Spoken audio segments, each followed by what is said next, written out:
Let's begin our recap. This tab is selected by default whenever you open Microsoft Word. Is it File tab, Home tab, Insert tab, or Layout tab? That's right.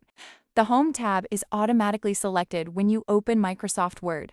Next question, in this view, all editing tools are hidden so your document fills the screen, and arrows appear on both sides for navigation. Is it Print mode, Web layout, Read mode, or Margins mode? Very good. This view is called Read mode. Let's move on. What do you call the blinking vertical line that shows where your text will appear? Is it arrow, vertical line, pointer, or insertion point?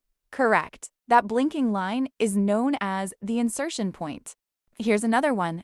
When you open Microsoft Word, what is the default viewing mode? Is it Home, Print mode, Read mode, or Page break? Nice job. The default viewing mode is Print mode. Last question for our recap. In which tab can you insert an automatic table of contents? Is it Layout, Insert, References, or Home? Exactly. You can find the automatic table of contents under the References tab. Now that we're done with our review of Microsoft Word, let's move on to another important Microsoft Office application, the Microsoft Excel. At the end of this lesson, you should be able to identify the basic parts of the Microsoft Excel environment and apply basic formulas such as sum and average. Can you share any similarities or differences between Microsoft Word and Microsoft Excel? Word is mainly used for documents and text, while Excel is designed for working with numbers, tables, and data analysis. Microsoft Excel is a powerful spreadsheet software developed by Microsoft. It is widely used for organizing, analyzing, and presenting data in different fields, such as business, finance, education, and research. The title bar displays the name of the workbook. The ribbon contains tabs and tools that allow you to format data, create formulas, and manage worksheets efficiently. The formula bar is where you enter or edit data, formulas, or functions. When you select a cell with a formula, its contents appear here for easy editing. The name box shows the cell reference of the currently selected cell, such as A1, which is the first cell in the worksheet. Columns are labeled with letters, rows are labeled with numbers, and a cell is the intersection of a column and a row. For example, D3 means column D and row 3.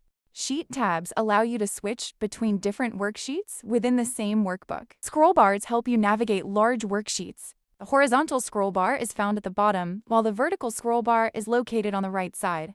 Zoom controls allow you to zoom in or out of your worksheet, making it easier to view data clearly. Cell referencing allows you to use values from other cells in a formula. For example, equals B2 asterisk C2 multiplies the values in cells B2 and C2. Some basic tasks in Excel include entering data and formatting cells. Common formatting tasks include number formatting, cell alignments, font styles and colors, and applying borders and fill colors.